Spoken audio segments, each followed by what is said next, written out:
안녕하세요. 카라시스템 박은경입니다. 오늘 이 시간은 영어 시험 문제 PDF 문서 파일을 불러와서 녹화하는 그 부분을 진행을 하도록 하겠습니다. 지금 간단히 한번 진행하는 부분에 대해서 정리를 한번 해보도록 할게요. 제가 우선 영어 시험 문제 파일을 불러오게 될 겁니다. PDF 파일로 불러와서요. 이 부분을 제가 통합 페이지 형태로 불러와서 여기에 있는 내비게이트를 이용해서 활용을 하는 부분을 말씀을 드릴 거고요.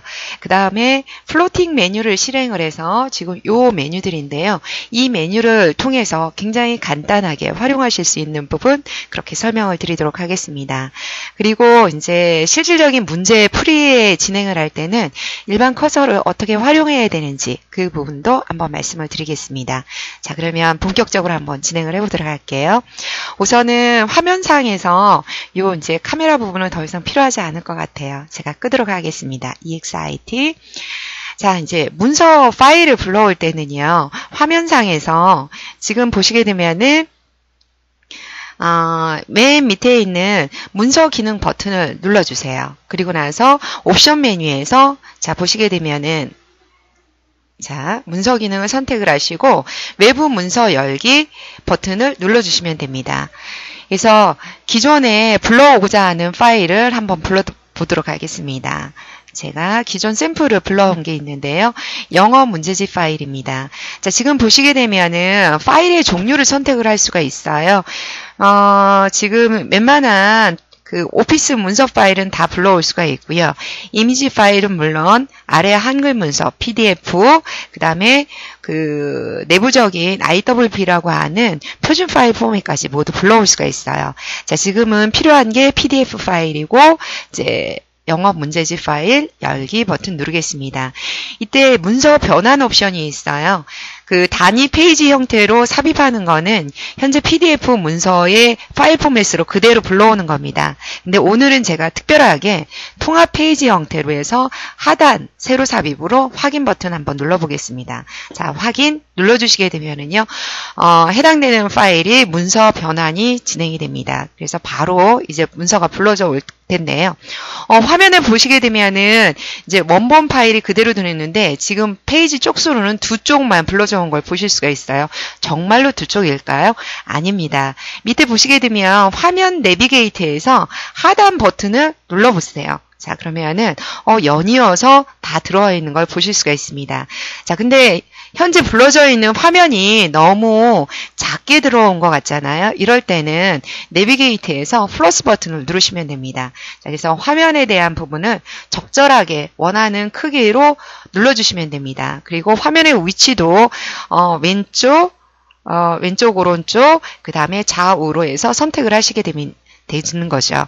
자, 하단으로 쭉 한번 문제풀이를 한번 해보도록 할게요. 제가 문제풀이를 들어가는 부분은 3쪽에 있는 16번 문제로 한번 진행을 해볼까 합니다. 자, 16번 문제로 들어가야 되는데요. 그러면 적절한 위치 변경 한번 다시 해보도록 할게요. 오른쪽으로 쭉 이동을 하셔서요. 화면을 조금 더 키우겠습니다. 자, 이 정도면 적당한 크기가 될까요? 자, 조금만 더. 예, 이 정도로 한번 해보도록 할게요. 제가 위치 이동 조금 더 하시고요. 자, 이 상태에서 문제 풀이를 들어갈 때는요. 여기 보시게 되면은 퀵 메뉴가 있어요. 퀵 메뉴는 저기 플로팅 메뉴가 있는데요. 플로팅 메뉴는 화면의 오른쪽에 플로팅 판서 팔레트 열기가 있습니다. 한 번 더 누르면 화면 자체에서 없어지고요. 한 번 더 누르게 되면 나타나게 됩니다. 이 플로팅 메뉴는 사실 하단부에 있는 이 메뉴를 아예 이제 보지 않기 위해서 하는 거거든요. 자, 그렇다라고 하면 메뉴를 끌 경우에는 바로 이제 요 버튼을, 노란색 버튼을 눌러주시게 되면은 메뉴가 감춰지게 되는 겁니다. 자, 이 상태에서 하는데, 혹시, 판서를 하는데, 이런 손 모양의, 손가락 모양이 나오지 않는다라고 했을 때는요. 자, 환경 설정으로 들어가셔서요. 자, 환경 설정 메뉴에 들어가셔서 일반 설정에서 일반 커서가 선택이 되어 있는지 한번 확인을 해보세요.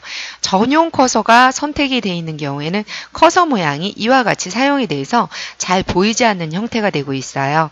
그래서 그러니까 선생님의 얼굴이 나오지 않을 때 학생들은 이 커서 모양을 따라가게 되는데요. 이게 너무 작게 되면 좀 불편하잖아요. 그럴 때는 다시 환경 설정으로 들어가셔서 자, 일반 설정에서 일반 커서나 혹은 지시본 커서를 선택을 하시면 됩니다. 지시본 커서는 좀 크게 나타나기 때문에요. 일반 커서를 선택해서 확인을 눌러주시게 되면은 판서를 할 때 이 손가락 모양으로 나타나게 됩니다. 자, 이제 문제풀이를 들어가겠습니다. 그 플로팅 판서 메뉴에서 보시게 되면 형광펜을 선택을 하시면 됩니다. 형광펜에서 선에 대한 굵기를 선택하시고 선에 대한 색상을 선택을 판서 선택을 하시게 되면 됩니다. 자, 그러면 실질적인 그 메뉴로 들어가겠습니다. 글의 주제로 가장 알맞은 거를 선택을 하는 부분이네요. 색상을 조금 노란색으로 한번 해볼까요? 자, 그러면은 Do you have counselor에서 in your school 학교 내에 그 카운셀러 상담 선생님이 계신가요? 라고 물어보네요.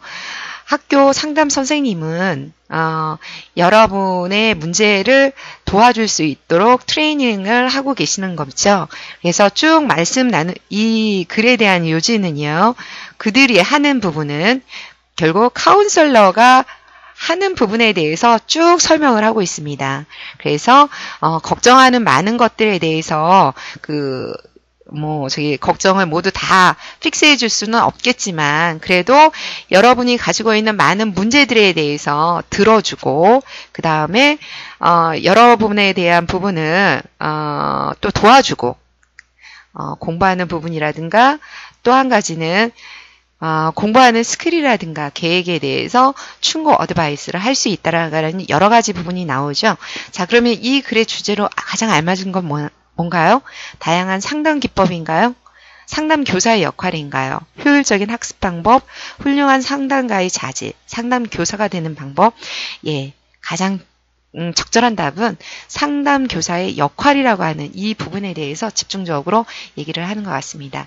이렇게 해서 실질적인 그 영어 교재에 관련된 부분을 설명을 이렇게 진행을 할 수가 있고 녹화를 할 수가 있습니다. 녹화를 하는 부분은 이제 잠깐 이제 멈추기를 할 때는 요 파란색 버튼을 누르실 수가 있고요. 혹은 F2를 누르시면 됩니다. 자, 상담이 아니라 교육을 이제 수업을 모두 다 마쳤으면은요. 여기에서 X 버튼을 눌러서 교육을 녹화를 마무리하시면 되겠습니다. 감사합니다.